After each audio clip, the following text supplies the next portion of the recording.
አያቶላው እስካሁን አልተቀበሩም። ለምን? አያቶላ አሊ ካሚኒ ከሞቱ ሳምንታት አልፏቸዋል። በእስልምና እምነት ደግሞ የሰው ልጅ መቀበር ያለበት 24 ሰዓት ባልሞላ ጊዜ ውስጥ ነው። እስካሁን ግን አልተቀበሩም። ለምን? ኢራን ምን እያሰበች ነው? በጦርነቱ የሞቱት በርካታ ባለስልጣናት ቀብራቸው ወዲያውን የተከናወነው፣ የእሳቸው ግን ዘግይቷል። ምንድን ነው ኢራናውያኑ እያሰቡ ያሉት? በዝርዝር እናወራለን። የቅዳሜ ገበያ የዩቲዩብ ቻናላችንን ነው እየተከታተላችሁ የምትገኙት። ቻናላችንን ሰብስክራይብ አድርጉ። ፈጣን መረጃዎች እንዲደርሷችሁ ደግሞ የደውል ምልክቱን ተጫኑ። ቅዳሜ ገበያ ዛሬ ማወራችሁ ስለ አያቶላ አሊ ካሚኒ የቀብር ጉዳይ ነው። የዓለም መገናኛ ብዙሃን ብዙም አልዘገቡትም። ከተለያዩ ሚዲያዎችም ይህንን መረጃዎች አልሰማችኋቸውም። ስለዚህ በዝርዝር ምንድን ነው እየተከናወነ ያለው የሚለውን ነገር ብናነሳው ጥሩ ይመስለኛል። አያቶላ አሊ ካሚኒ እስራኤልና አሜሪካ በኢራን ላይ በከፈቱት ጦርነት የመጀመሪያው ሰማዕት ናቸው። የመጀመሪያውም ጥቃት የተለኮሰው እሳቸውና ከእሳቸው ጋር የተሰበሰቡ ከፍተኛ የኢራን የመንግስት ባለስልጣናት ላይ በተፈጸመ ከባድ ጥቃት እንደሆነ እናስታውሳለን። በዛ ጥቃት አያቶላውን ጨምሮ በርካታ የኢራን ባለስልጣናት እንዲሁም ቤተሰቦቻቸው መገደላቸው የሚታወቅ ነው። የኢራን መንግስት በቅድሚያ መሞታቸውን አላመነም ነበረ፣ አሉ ብሎ ነበር። ግን ከአንድ ቀን በኋላ መሞታቸውን አረጋግጧል። በሀገሪቱም ሐዘን አውጇል። ነገር ግን ቀብራቸው እስካሁን አልተከናወነም።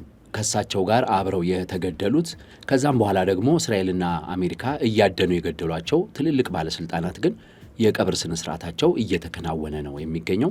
የአያቶላው ብቻ ነው የዘገየው። ለምሳሌ የአሊ ላርጃኒ ቀብር ወዲያውኑ ነው የተከናወነው። እንግዲህ ከአያቶላ አሊ ካሚኒ ቀጥሎ በጣም ትልቁ የኢራን የፖለቲካ ሰው የተገደሉት አሊ ላርጃኒ ናቸው። ትልቅ ቦታም የተሰጣቸው እሳቸው ናቸው። ብዙዎች ያወሩትም ስለ እሳቸው ነው። ወዲያው ነው የቀብር ስነ ስርዓታቸው የተደረገው። የእስልምና አስተምሮንም በተከተለ መልኩ ብዙ ግርግር ባልበዛበት የቀብር ስነ ስርዓት ተደርጓል። የአያቶላው ግን ከዛ የተለየ ሆኖ ነው እንግዲህ የተገኘው። ምክንያቱም እስካሁን አልተቀበሩም። ይህ ደግሞ ኢራን የምትመራበት እስልምና አስተምሮን የሚቃረን ነው ወይ ብለን ብናየው ጥሩ ይመስለኛል። አያቶላ አሊ ካሚኒ በነገራችን ላይ ኢራንን እንደ ብረት ቀጥቅጠው እንደ ሰም አቅልጠው የመሩ ሊባልላቸው የሚገባ መሪ ናቸው። ምክንያቱም ስልጣናቸው በጣም ግዙፍ ነው የነበረው። የአብዮታዊት ኢራን መስራች ወይም ከ1979 አብዮቱ በኋላ ኢራንን የመሰረቷት እንደ አዲስ አያቶላ ሩሁላ ኮሚኒ ናቸው። እጅግ በጣም የተከበሩት ትልቁ የሃይማኖት አባት እሳቸው ነበሩ። እሳቸው በ1979 አብዮቱን እንደመሩ አያቶላነቱን ያዙ። ከዛ በኋላ ከ10 ዓመታት በኋላ ህይወታቸውን አጥተዋል። በ1989 ለ10 ዓመት ነው ኢራንን ያስተዳደሩት። ነገር ግን ከመነሻው ጀምሮ ከ1979 ጀምሮ እስከ ፌብሩዋሪ 28 ድረስ ስልጣን ላይ የነበሩትና ኢራንን ለረዥም ዓመታት ሲመሩ የቆዩት አያቶላ አሊ ካሚኒ ናቸው። ከታላቁ አያቶላ ጋርም ሆነው ኢራንን ሲመሩ ነበር። ይሄ ጉዳይ እንደዛ የሚሆነው በምን የተነሳ ነው? አያቶላ ሩሁላ ኮሚኒ የመንፈሳዊ መሪነቱን ወይንም ደግሞ የጠቅላይ መሪነቱን በያዙ ጊዜ አያቶላ አሊ ካሚኒ ደግሞ የተለያዩ ስልጣኖችን ያዙ። ከ1979 እስከ 1981 በነበረው 2 ዓመታት አንደኛ የአብዮታዊ ምክር ቤቱ አባል ነበሩ፣ የመከላከያ ሚኒስትር ነበሩ።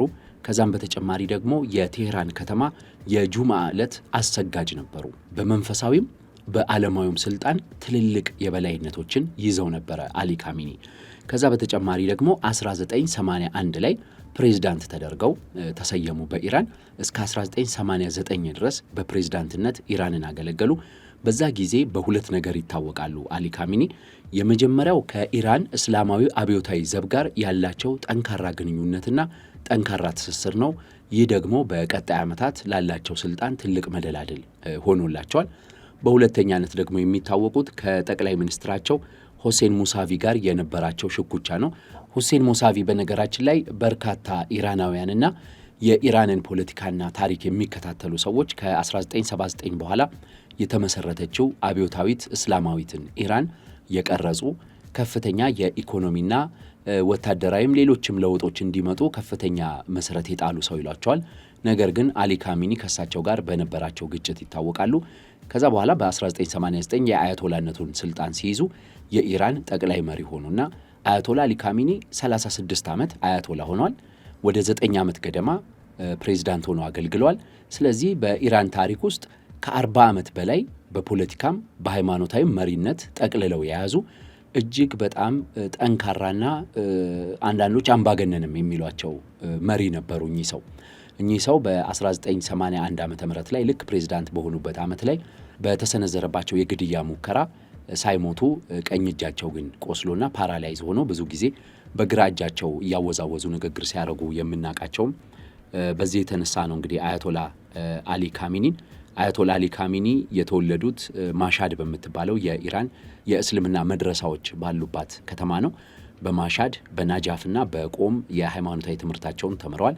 ቆም እንደምናውቀው የሃይማኖት ትምህርት ላይ በሺዓ እስልምና ትልቅ ቦታ የሚሰጣት ናት። በዛው በቆም አያቶላ አሊ ካሚኒ ያስተማሯቸው አያቶላ ሮሁላ ኮሚኒ ናቸውና ለምንድን ነው ፕሬዝዳንትም ያደረጓቸው በኋላም እሳቸውን የሚተኩ አያቶላ እንዲሆኑ የተመረጡት የሚለው እንግዲህ ከዚህ ጋር የተያያዘ ይሆናል። እኚህ ሰው እስራኤልና አሜሪካ በኢራን ላይ የመጀመሪያውን ቃታ ሲስቡ የመጀመሪያው ሰማዕት ናቸው።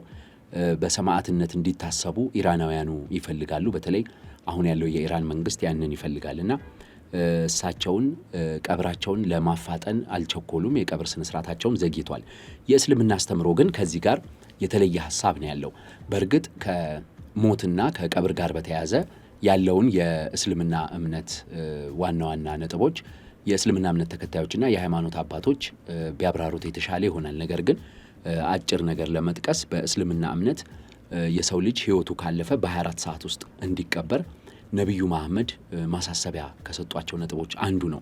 ምክንያቱም ደግሞ ሽልማቱን ቶሎ ማግኘት አለበት ወይም ደግሞ ከዘላለማዊው ሕይወት ጋር ከፈጣሪው ጋር ቶሎ መገናኘት ስላለበት ነፍሱ ዓለምን እንድትሰናበት በ24 ሰዓት ውስጥ እንዲቀበር የእስልምና አስተምሮ ያዛል። የአያቶላ አሊ ካሚኒ ግን እንደዚህ አልሆነም። ምክንያቱ ደግሞ ያው ፖለቲካዊ ነው ብለን መደምደም እንችላለን። ይህ ፖለቲካዊ ምክንያት ግን ምንድን ናቸው የሚሉትን በዝርዝር ላስቀምጥላችሁ። ከዛ በፊት ግን ማንሳት ያለብኝ አያቶላ አሊ ካሚኒ እንደተገደሉ የኢራን መንግስት 40 ቀን የሐዘን ቀን አወጀ። በዚህ የተነሳ እንግዲህ አሁንም ድረስ ኢራን የሐዘን አዋጅ ውስጥ ናት ብለን መናገር እንችላለን። ገና ጦርነቱ አንድ ወርም ስላልሞላው የ40 ቀን የሐዘን ወቅት ላይ ናት ኢራን የምትገኘው። ከዛ በተጨማሪ 7 ቀን ክብረ በዓል ወይም ደግሞ በጣም የሚዘከሩበት 7 ቀንም በኢራን መንግስት ታውጇል። ይህንን አዋጅም የኢራን መንግስት የተለያዩ ፖለቲካዊ እንቅስቃሴዎችን፣ ሰልፎችን ለመከልከል የተጠቀመበትም አድርገው የሚያዩ ወገኖች አሉ። በዚሁ አጋጣሚ የኢራንን ፖለቲካ ለማረጋጋትና በጃንዋሪ ላይ የተቀሰቀሰውን አይነት ህዝባዊ አመጽ እንዳይነሳ ስብሰባና ሰልፍ የሚያግድ ስለሆነ ማለት ነው የሐዘን አዋጁ። እንግዲህ ይህንን ከተደረገ በኋላ ግን እስካሁን አልተቀበሩም። አያቶላ አሊ ካሚኒ 3 ምክንያቶችን እንዳስቀመጡ ይታመናል የኢራን ባለስልጣናት። የመጀመሪያው ከጸጥታ ስጋት ጋር በተያያዘ ነው። ምክንያቱም አያቶላ አሊ ካሚኒን ለመቅበርና የእሳቸውን አስከሬን ለመሰናበት ወይም ለመጨረሻ ጊዜ እሳቸውን ለመሰናበት በሺዎች ምናልባትም በመቶ ሺዎች በሚሊዮኖች ሰዎች ሊገኙ ይችላሉ በቴሄራን በሚደረገው ስነ ስርዓት ላይ የሚል እምነት በመያዝ የኢራን መንግስት በጦርነት ሁኔታ ላይ የጸጥታ ስጋት መቀስቀስ ነው ወይ የአሜሪካና የእስራኤል ጥቃት ሊደርስብንም ይችላል እንደዚህ ሰው በተሰበሰበበት ብለው ከልክለዋል። ከዚህ ጋር ግን የሚቃረነው የረመዳን ወር የመጨረሻውን አርብ በሰፊ ህዝባዊ ትዕይንት መዘከራቸው ኢራናውያን ሲታወስ የአያቶላው ስንብት መዘግየት ፌርነሱ ላይ ጥያቄ ሊያመጣ ይችላል። ግን ሁለተኛ የተፈራው የጸጥታው ስጋት በዚሁ አጋጣሚ የሚሰበሰበው ማህበረሰብ ምን ሊያደርግ ይችላል፣ የተቃውሞም መቀስቀሻ እድል ሊሆን ይችላል የሚል ስጋት አላቸው። ምክንያቱም የስንብት ፕሮግራሙ እስካሁን በወጣው መርሃ ግብር መሰረት ቀኑ ባይታወቅም ግን የስንብት መርሃ ግብሩ በታወጀ ጊዜ ቢያንስ ለ3 ቀናት አያቶላ አሊ ካሚኒ በቴሄራን አሸኛኘት ይደረግላቸዋል። ስለዚህ በእነዚህ 3 ቀናት በርካታ ሰዎች የሚሰበሰቡ ከሆነ የኢራንን መንግስት የሚቃወምም ህዝበ ትዕይንት በዛው ሊቀሰቀስ ይችላል።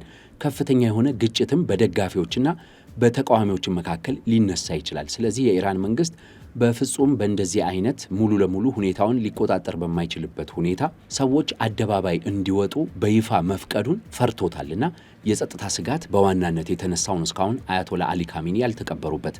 ሁለተኛው ደግሞ ዝግጅቱ ድምቀት ያስፈልገዋል የሚል እምነት በኢራን መንግስት በኩል ተቀምጧል። ምክንያቱም ይህ አጋጣሚ የኢራን መንግስት ዳግም የህዝብን ፍቅር የሚያሳይበት ከህዝብ ጋር ያለውን ትስስር የሚያጠናክርበትና ከጠላቶቻችን ጋር እየተጋፈጥን ነው በሚል ማህበረሰቡ ሙሉ ለሙሉ ከጀርባው እንዲቆም የሚያደርግበት እድል በመሆኑ ያንን እድል ለመጠቀም በተረጋጋ ሰላማዊ ሁኔታ ውስጥ በጣም ሰፊ ህዝበ ትዕይንት አድርጎ ጠላቶችንም ማስደንገጫ የውስጥ ጠላቶችንም ማንበርከኪያ እንዲሆንለት በጣም ትልቅ ዝግጅት አድርጎ ማከናወን ይፈልጋልና አሁን ባለው የጦርነት ሁኔታ ያንን ለማድረግ እድሉ ስለማይኖር በቂ ዝግጅት እንዲኖረው በበቂ ድምቀት እንዲሸኙ ማራዘሙ ተገቢ ነው በሚል እስካሁን ድረስ ያልተቀበሩበት ሁለተኛው ምክንያት ነው። ሶስተኛው ያው ፖለቲካዊ ውጥረት ነው። እንደምናውቀው አሁን ማን ኢራንን እያስተዳደረ ማን የቱ ጋር እንዳለም የሚታወቅ አይደለም እና የፖለቲካ ውጥረቱ በጣም ሰፊ ነው። ማን ኢራንን እያስተዳደረ እንደሆነ አይታወቅም። ፕሬዚዳንቱ ምን ያህል ነው ስልጣናቸው? ራስዎ የአያቶላው ልጅ ሙጅተባ ካሚኒ የት እንዳሉ እያዘዙ ይሁን ምን እየሰሩ ይሁን እንኳን የሚታወቅ አይደለም። ስለዚህ በዚህ የፖለቲካ ውጥረት ውስጥ የአያቶላ አሊ ካሚኒን ቀብር ማከናወን የሚያዋጣ አይደለም በሚል አራዝመውታል። መቼ እንደሚቀበሩ አይታወቅም። እኚህ ለ47 ዓመት የኢራንን ፖለቲካ የዘወሩ ያንቀጠቀጡት አያቶላ አሊ ካሚኒ ሰማዕት ሆነው በጦርነቱ ዕለት መጀመሪያ ቀን ሰማዕት ሆነው ከቤተሰቦቻቸው ጋርና ከፖለቲካና ከሃይማኖታዊ ጓዶቻቸው ጋር ቢወድቁም እስካሁን ግን አስከሬናቸው እንደ ሌሎቹ አላረፈም። ነፍሳቸውም ወደ ፈጣሪያቸው ዘንድ አልሄደችም። በእስልምና እምነት አስተምሮት መሰረት የድል ሽልማታቸውንም አልተቀዳጁም። እስካሁን ድረስ አልተቀበሩም። በጣም አስገራሚ ነገር ነው። እንግዲህ ለምን እስካሁን አያቶላው አልተቀበሩም የሚለው የተከታተላችሁት የቅዳሜ ገበያ የዩቲዩብ ቻናላችንን ነው። ቻናላችንን ሰብስክራይብ እንድታደርጉ አዳዲስ መረጃዎች እንዲደርሷችሁ የደውል ምልክቱን እንድትጫኑ እንጠይቃችኋለን። ቅዳሜ ገበያ